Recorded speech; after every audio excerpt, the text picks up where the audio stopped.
नमस्ते times I family, मैं हूं क्रांति संभव। स्वागत है आप सभी का टाइम्स आई शो के लेटेस्ट एपिसोड में, जिसकी शुरुआत हम करना चाहेंगे आप सभी को हैप्पी न्यू ईयर कह के। टाइम्स आई की पूरी टीम की तरफ से नए साल की शुभकामनाएं आप सभी को। उम्मीद है इस साल भी हम आपके लिए ऐसे ही तेज तर्रार नई और धमाकेदार गाड़ियां सवारियां लेकर आते रहें और कोशिश कि आपके सभी कंफ्यूजन को, आपके सभी सवालों का जवाब हम दे सकें। और अब शुरुआत करते हैं आज के एपिसोड की। आज कौन कौन सी कहानियां आई इस एपिसोड में, सबसे पहले वही बताते हैं। टाइम्स ड्राइव शो में आज आपके सबसे बड़े सवाल का देंगे जवाब। इलेक्ट्रिक कार खरीदें, स्ट्रॉन्ग हाइब्रिड खरीदें या पेट्रोल कार? आमने सामने होगी grand Vitara strong hybrid, Seltos turbocharge petrol और ZS EV। ओला ने किया है सॉफ्टवेयर में चेंज। क्या कुछ फीचर्स बदले हैं इसमें, बताएंगे आज। और एक खास मुलाकात रेंज रोवर स्पोर्ट के साथ।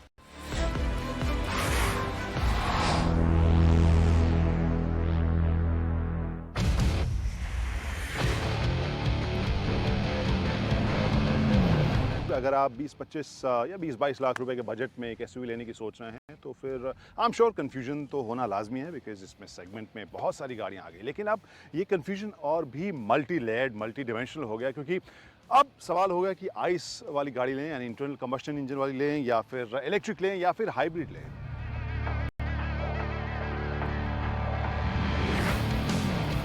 हमारे पास होगी MG ZS EV।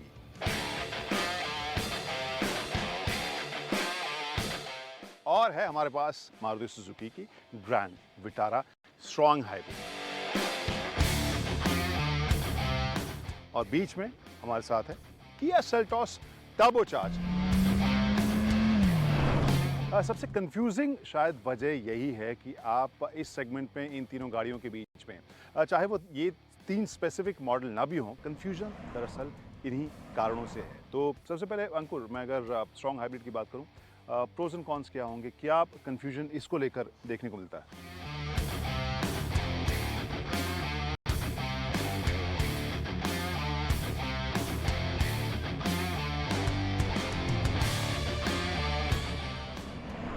प्रोज मेरे हिसाब से सबसे पहले माइलेज की किंग है। आसपास अगर डीजल की बात करें तो आसपास भी किसी की गाड़ी की माइलेज इसके मुकाबले अभी देखने को नहीं मिलेगी। हमने एक लॉन्ग स्ट्रेच पे भी चलाया, अब इस गाड़ी को भी तकरीबन मैं 450 किलोमीटर चला चुका हूँ। तो लॉन्ग स्ट्रेच पे जब हमने चलाया था तो 23 के आसपास माइलेज दे रही थी, अब 26 के आसपास दिखा रही है। तो वहाँ पर मामला काफ़ी सॉलिड है इस स्ट्रॉन्ग हाइब्रिड के साथ। कॉस्ट का जो डिफरेंस है, अगर आप अपफ्रंट दे सकते हैं और वो देने के बाद वो एंड में जाके आप कुछ साल बाद रिकवर कर पा रहे हैं या नहीं, तो वो मुझे लगता है डिसाइडिंग फैक्टर रहने वाला है इसको चूज करते वक्त। और अब कैफी ZS EV अगर हम बात करें और इलेक्ट्रिक कार्स पर से, तो प्रोज एंड कॉन्स क्या हैं जो कस्टमर्स को सबसे ज़्यादा कंफ्यूज करते हैं?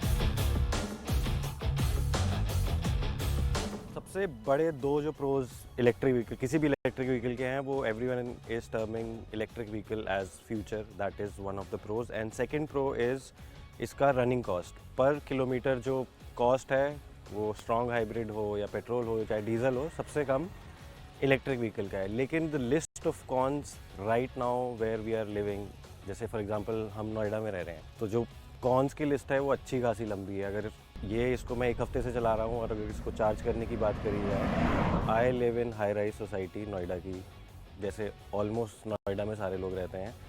तो बेसमेंट पे आप इसको चार्ज नहीं कर सकते, सोसाइटी में आप इसको चार्ज नहीं कर सकते। You need your own independent house to basically charge this conveniently. शुरू किया है, बट आई गेस सभी मेजॉरिटी में नहीं है। हाँ, मेजॉरिटी में नहीं है। फॉर एग्जांपल मेरी सोसाइटी में आई हैव नॉट सीन कि कहीं भी कोई चार्जिंग सेटअप किसी ने करवाया हो और जिसको मैं यूज़ कर सकूँ। वैसे चार्जिंग का एक और जो सुनने में आया है कि अभी हाल फिलहाल में जो EV फायर के इंसिडेंट्स है, उसके चक्कर में कई ऑर्गेनाइजेशंस, कई रेजिडेंशियल कॉलोनीज़ ने बेसमेंट में वैसे भी मना कर दिया है। क्लोज स्पेस में इनकी पार्किंग या क्लोज स्पेस में चार्जिंग मना कर दिया, और देश के कई हिस्सों से ये स्टोरी सुनने को मिलती है। सो मोर और लेस आप डिपेंड करते हैं जो पब्लिक चार्जर्स हैं उसके ऊपर, या फिर आपके पास इंडिपेंडेंट हाउसेस हैं, तो आपके लिए एक ही चीज़ था। और डिसएडवांटेज और रेंज एंजाइटी का है, बट दैट्स लाइक मेजरली कम हो गया है बिकॉज चार्जिंग इंफ्रास्ट्रक्चर थोड़ा ठीक हो गया है पहले से। एंड उसके अलावा आई डोंट थिंक सो इसके अलावा इसमें सच कोई डिसएडवांटेज है। एडवांटेजेस में हैंडलिंग वगैरह because of the weight and everything. And just because Kaifi is the youngest, उसको पैसे का ज़्यादा खर्च वो चुभता नहीं है, इस वजह से असली डिसएडवांटेज इसने बताया नहीं। इस सबसे महंगी अभी फ़िलहाल अगर हम इलेक्ट्रिक व्हीकल्स की बात करें, कुछ एक मॉडल्स को अगर छोड़ दें तो बहुत ही प्रीमियम हो जाता है। अगर आप फॉर एग्जांपल इसी का अगर पेट्रोल वर्जन एस्ट्रा से ही कंपेयर करें तो वो इंक्रीमेंट या वो प्रीमियम आपको जो डिफरेंशियल है वो काफ़ी हाई हो जाता है। ये तो प्रोज एंड कॉन्स हो गए इन दोनों स्ट्रॉन्ग हाइब्रिड और इलेक्ट्रिक के। यहाँ पे अगर हम पेट्रोल गाड़ी की बात करें या एक किसी भी टिपिकल आइस इंजन वाली गाड़ी की बात करें तो सबसे पहली जो खूबी नज़र आती है जिसकी वजह से हम लोग जाते हैं सबसे पहले इन गाड़ियों की तरफ, एक तो फ़िलहाल ये मॉडल सबसे ज़्यादा अवेलेबल है।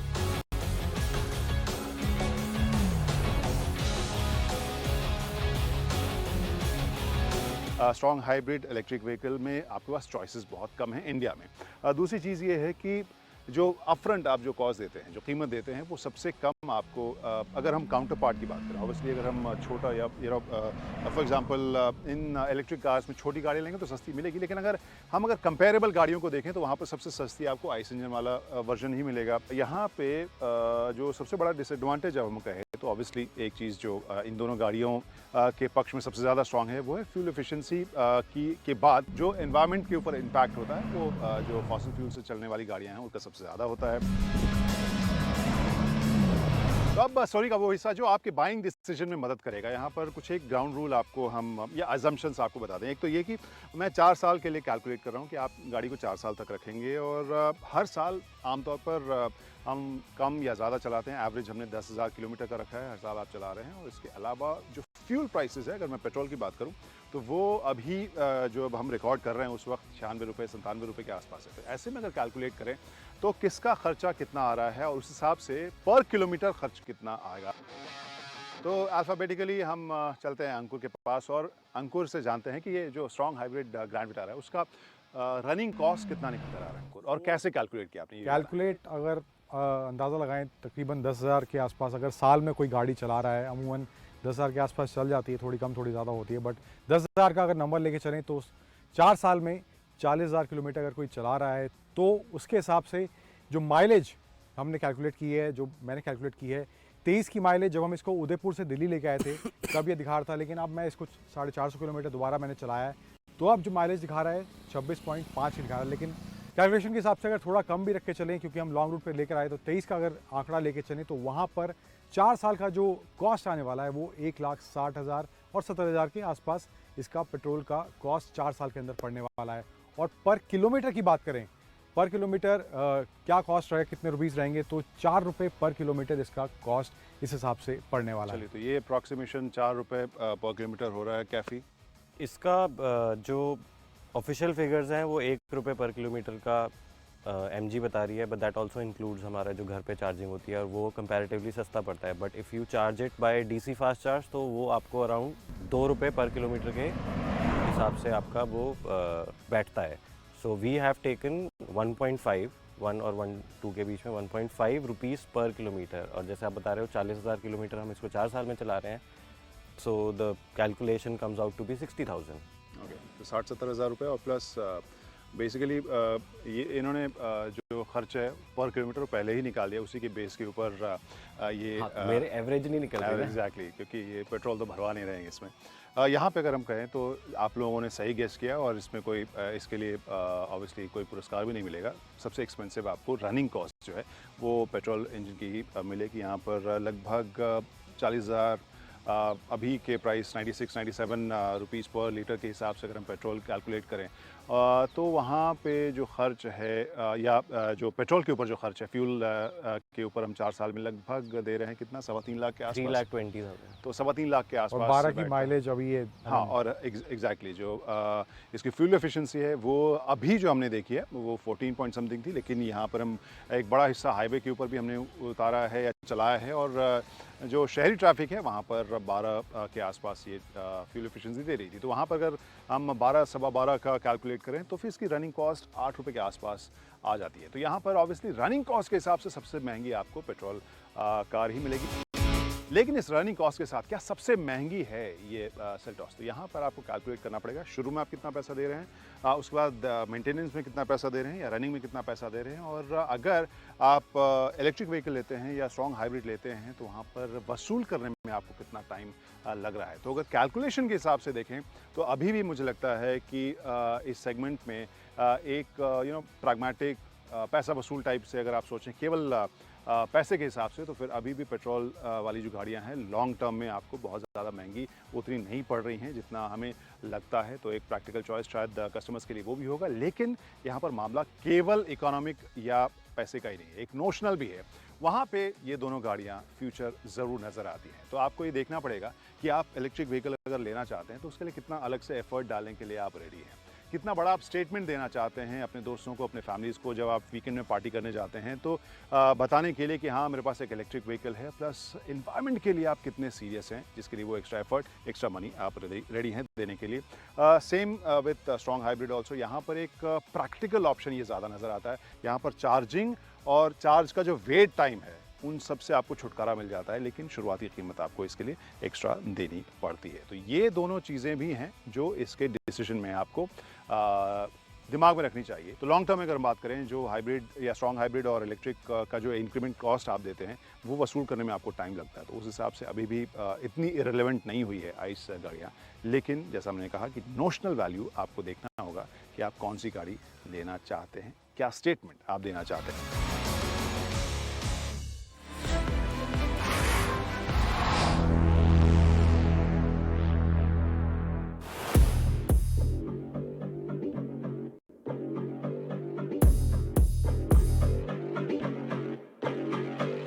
The all new range rover sport. Range rover के बाद अब रेंज रोवर स्पोर्ट का भी एक नया अवतार देखने को मिल रहा है। इंटरनेशनली ऑलरेडी ये हम देख चुके हैं इसके पिक्स, इसके वीडियोस, बट इंडिया में अब ये फाइनली फिजिकली हमें यहाँ देखने को मिल रही है। जल्द ही इसका लॉन्च भी होने वाला है। सो चेंजेस की शुरुआत इसके फ्रंट से ही आप देखकर समझ जाएंगे। जो लेस इज मोर वाली फिलॉसफी रेंज रोवर में देखने को मिली थी वो इस रेंज रोवर स्पोर्ट में भी थ्रू आउट एक्सटीरियर डिज़ाइन में देखने को मिलने वाली है। एंड यहाँ पे इसका हेडलैम्प जो है ये चेंज देखने को मिलेगा, एलईडी हेडलैम्प दिए गए हैं।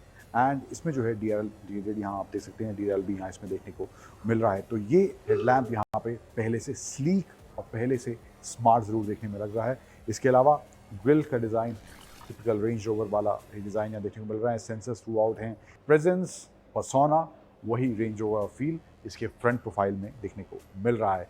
साइड में आए तो टायर्स की बात करें तो अब इसमें जो ऑप्शन मिलने वाला है वो है 21 इंचेस, 22 इंचेस और 23 इंच, 3 साइज़ का ऑप्शन इस रेंज रोवर स्पोर्ट के साथ मिलने वाला है। और वो रेंज रोवर में भी देखने को मिला था, तो उनमें अलॉयस का डिज़ाइन भी अलग होने वाला है। इसमें जो अभी फ़िलहाल है वो 21 इंचेस के व्हील लगे हुए हैं। एंड ओवरऑल डायमेंशंस की बात करूँ तो डायमेंशंस जो हैं इसके पहले से बदल गए हैं। अब नंबर की बात करें तो नंबर के हिसाब से जो इसका चेंज हुआ है वो 67 मिलीमीटर लेंथ इसकी इंक्रीज़ हो गई है।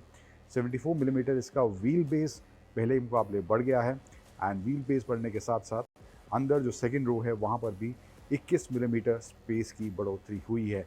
हाइट जो है इसकी वो 11 मिलीमीटर पहले के मुकाबले इसकी कम देखने को मिलेगी। जो पुराने वाला वर्जन था ये जो है ये 3rd generation range rover sport है। एंड इसके अलावा ग्राउंड क्लियरेंस जो है वो भी पहले से ज़्यादा देखने को मिल रही है। जो सबसे ज़्यादा ग्राउंड क्लियरेंस का नंबर है वो है 281 मिलीमीटर का, जो कि पहले तकरीबन 274 के आसपास था। तो एक्स्ट्रा ग्राउंड क्लियरेंस भी इसमें देखने को मिल रही है इस नई रेंज रोवर स्पोर्ट के अंदर।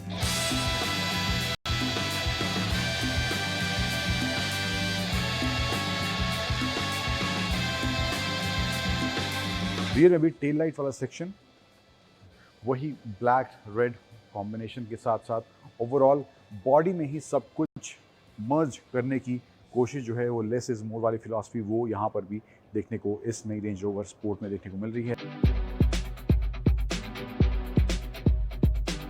बूट स्पेस की बात करें तो around 55 litres extra boot space अब इस नए वाले 3rd जनरेशन में भी देखने को मिल रहा है। तो एक्स्ट्रा बूट स्पेस पहले के मुकाबले यहाँ दिया गया है। एंड यहाँ पे जो एक और एडिशन हुआ है वो है auto fold for second row seats.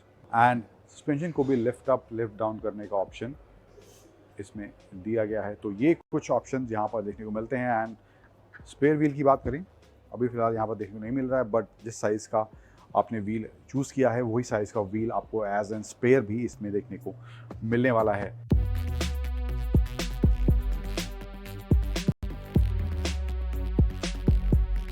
और इंटीरियर में भी बहुत कुछ बदला हुआ देखने को मिल रहा है एंड जो रेंज रोवर वाला फील हमने पहले देखा था वही इस स्पोर्ट में ही बरकरार रखा गया है।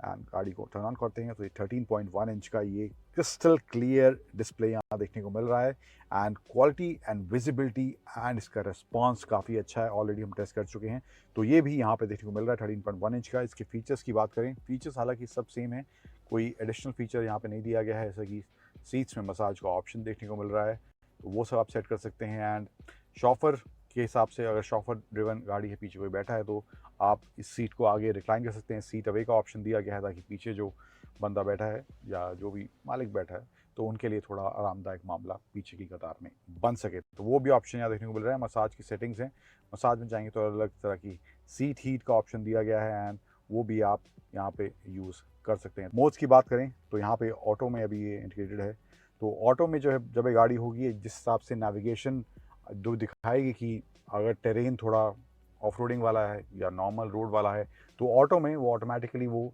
मोड स्विच कर लेगी गाड़ी। Volume control and there is some space यहाँ पे, cup holders and there is some space also, नीचे थोड़ा सीक्रेट सा स्पेस दिया गया है एंड यहाँ पे USB-C चार्जिंग पॉइंट है और USB-A चार्जिंग पॉइंट भी इधर दिया गया है and there is 12 volt socket and cigarette lighter जो यहाँ देखने को मिल रहा है। सीट्स जो हैं वो भी पहले से बदली हुई हैं, थोड़ी बोल्स्टरिंग चेंज की है एंड सीट में जो है लेदर भी नए तरीके का इस्तेमाल करा गया है एंड नॉइस कैंसलेशन के साथ आते हैं। हेडरेस्ट में स्पीकर हैं एंड इसमें जो है मेरिडियन का साउंड सिस्टम दिया गया है एंड जो कैमरा की मैं बात कर रहा था जो शार्क फिन एंटीना में उसका व्यू भी यहाँ देखने को मिलता है and there is also ambient lighting जो मैं बोल रहा था तो वो यहाँ पे देख सकते हैं और इनके कलर्स आप चेंज कर सकते हैं।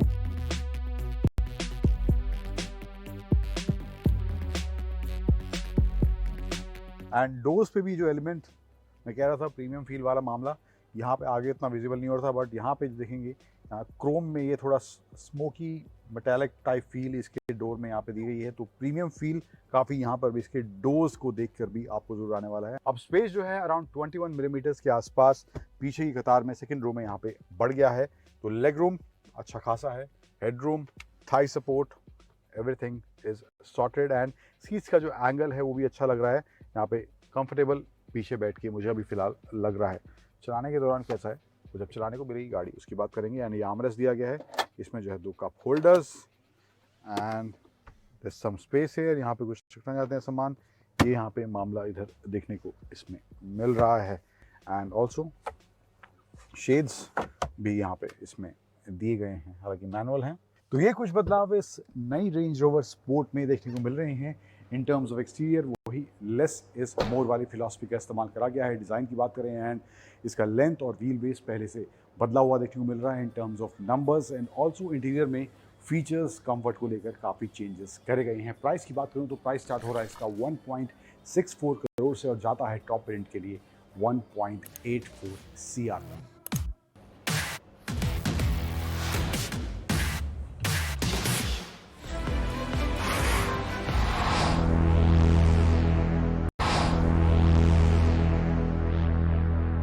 This is the Ola S1 Pro and अब इसमें नया Move OS 3 अपडेट आ गया है। चेंजेस कुछ इंटरेस्टिंग अब इस ओला के स्कूटर में देखने को मिलते हैं। क्या चेंजेस हुए इन टर्म्स ऑफ सॉफ्टवेयर उसकी बात करते हैं इस वीडियो में एंड प्रैक्टिकल कितने हैं उसकी बात करेंगे। सबसे पहले जो चेंज यहाँ पे देखने को मिल रहा है, इसकी जो स्क्रीन है यहाँ पे इसके डिस्प्ले को चेंज करने के ऑप्शंस देखने को मिल रहे हैं। डिस्प्ले में जाएंगे तो ये मूड्स का ऑप्शन देख रहे हैं, तो यहाँ पर 3 मोड अब देखने को मिलते हैं। बोल्ट, हर मोड में अलग अलग साउंड भी सुनाई देगा जब आप स्कूटर को रेव करेंगे। साउंड आप ऑन ऑफ कर सकते हैं, एक विंटेज है और एक एक्लिप्स, ये 3 मोड आपको यहाँ पे देखने को मिलेंगे अब इस Move OS 3 अपडेट के साथ। देन और जो एडिशन इसमें हुआ है वो है इसके राइडिंग मोड्स जो हैं। अब रीजनरेशन मोड यहाँ पे देखने को मिल रहा है, लो, डिफॉल्ट और हाई रीजनरेशन अब आप इसका सेट कर सकते हैं जिस हिसाब से आप कस्टमाइज करके सेट करना चाहते हैं। देन हिल होल्ड असिस्ट का भी फीचर अब इस नए Move OS 3 अपडेट के साथ ओला इस S1 Pro में दे रहा है। फिर बैटरी में जाएंगे तो एक वेकेशन मोड का ऑप्शन ओला ने इसमें ऐड किया है। अब इसका फ़ायदा ये होने वाला है इन केस आप लंबे समय तक स्कूटर को यूज़ नहीं कर रहे हैं, आप हफ्ते 2 हफ्ते महीने भर के लिए बाहर कहीं चले गए हैं एंड स्कूटर को आप यूज़ नहीं कर रहे हैं, तो इस वेकेशन मोड को अगर आप ऑन कर देंगे तो स्कूटर की जो बैटरी है बिल्कुल भी ड्रेन नहीं होगी खड़े खड़े एक लंबे पीरियड के दौरान। तो ये एक ऑप्शन यहाँ पे देखने को मिल रहा है। लॉन्ग टर्म में कितना कामयाब है नहीं वो कुछ समय बाद हमें पता चलेगा, बट फिलहाल अभी ये फीचर यहाँ इसमें दिया गया है। इसके अलावा इसमें अब प्रॉक्सिमिटी लॉक अनलॉक का भी ऑप्शन दिया गया है। आप इसको पासवर्ड के थ्रू तो लॉक अनलॉक कर सकते थे, फ़ोन ऐप के थ्रू लॉक अनलॉक कर सकते थे, लेकिन अब प्रॉक्सिमिटी लॉक यानी कि अगर आपका फ़ोन कनेक्टेड है स्कूटर से तो आप स्कूटर के पास जाएंगे तो वो अनलॉक हो जाएगा, स्कूटर से दूर जाएंगे तो वो स्कूटर लॉक हो जाएगा। तो ये भी एक नया एडिशन यहाँ पर इसमें देखने को मिलता है, बट फीचर्स अभी समाप्त नहीं हुए हैं, अपडेट जो हैं और भी हैं। अब जो सबसे कूल अपडेट यहाँ पर इसमें देखने को मिलता है, इसमें म्यूज़िक में जाएंगे। अब मैं म्यूज़िक को प्ले करूँगा, वॉल्यूम भी यहाँ से बढ़ा सकते हैं। वैसे इसमें जो दिया गया है एक बहुत ही कूल फीचर है, वो है इसका ये पार्टी मोड, जहाँ पर आप म्यूज़िक के साथ साथ ये लाइट्स का एक शो भी इस स्कूटर में क्रिएट कर सकते हैं इसके पार्टी मोड को ऑन करके। ये कुछ अपडेट्स ओला के इस नए S1 Pro में मूव OS 3 के साथ ओला ने इंट्रोड्यूस किए हैं। कूल फीचर्स हैं, कुछ प्रैक्टिकल फीचर्स भी आप देखने को मिल रहे हैं।